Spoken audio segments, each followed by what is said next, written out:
Hello everyone, so today we're going to be dissecting a heart, and I'm going to be starting off with the anterior side of the heart just because it's easier for me to point out all the structures on the anterior side of the heart. And I can easily tell this is the anterior side of the heart because of this intraventricular septum right here that is only found on the anterior side of the heart. So that's why I can easily tell this is the anterior side of the heart. And here I have the posterior side of the heart, where we have all the veins and then the arteries right here at the top. So let's begin with the four chambers of the heart. And here we have the right atrium, the right ventricle, the left atrium, and then the left ventricle right here. So I'm also going to be talking about their functions. So the right atrium receives the blood from the veins, and the veins that it receives from is superior vena cava, which is easily shown on the posterior side of the heart. This is the superior vena cava. And if I put my finger through this, you guys will be easily able to see it goes through the right atrium. So once it receives the blood from the superior vena cava, then the right atrium pumps the blood into the right ventricle. And then the right ventricle pumps the blood into the lungs through the inferior vena cava, which is also one of the veins of the heart. Then the left atrium receives the blood from the lungs and pumps it into the left ventricle. The left ventricle is one of the strongest chamber of the heart, which pumps the oxygen-rich blood to the rest of the body. One of the interesting fact is when the left ventricle contracts, it creates our blood pressure. Now I'm going to be moving on to our valves. Valves basically ensure one-way flow of the blood and prevent any kind of backflow. So this is the only job of the valve, to prevent the blood movement or prevent that it's going only in one direction. I'm going to be talking about the aortic valve, which is right here. Aortic valve right here where the aorta is.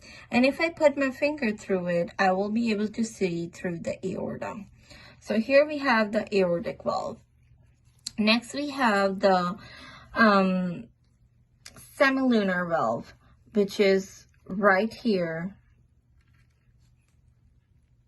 As you can see, this is the semilunar valve. And we also have the tricuspid and bicuspid valve, and which is easily seenable on these because these have two layers. That's why it's called the bicuspid valve. And here we have the tricuspid valve, which is underneath the right ventricle, and it's kind of, you can see here we have the tricuspid valve, and just because it has three layers, that's why it's called the tricuspid valve. The tricuspid valve prevents the movement of the blood from the right atrium to the right ventricle. And pulmonary semilunar valve, which would be right here. Let me show you. So this is the pulmonary trunk. This right here is a pulmonary trunk, and the pulmonary valve, which would be obviously right here through where you can see the pulmonary trunk. Okay, so here we have the pulmonary valve, here we have aortic valve, here we have the bicuspid valve, and here we have the tricuspid valve. Now we're going to be talking about the veins. Veins basically transports blood towards the heart. And here I already told you about the superior vena cava, which transports the blood, the deoxygenated blood, to the right atrium. So here is the superior vena cava, the largest vein, and it transports the deoxygenated blood into the right atrium. Then we're going to be talking about the pulmonary vein, which drains oxygenated blood into the left atrium. So the pulmonary vein is right here where we have our pulmonary trunk. So here we have the pulmonary vein, which transports the oxygenated blood to the left atrium. Okay, now we're going to be talking about the arteries. Arteries basically transports the blood away from the heart. So unlike veins, veins transport towards the heart and arteries transport away from the heart. So the one of the biggest artery, or let's say the largest artery and the widest, is aorta.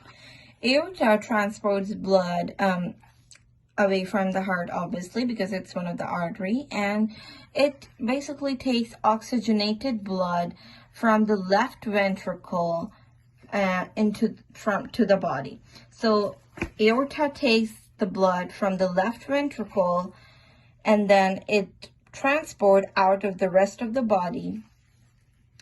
So left ventricle right here, it takes from the left ventricle the oxygenated blood, which is the rich oxygen blood, and it takes through here to the whole body. It goes to the whole body. And then we have the pulmonary trunk, which is also one of the artery right here. Pulmonary trunk, it basically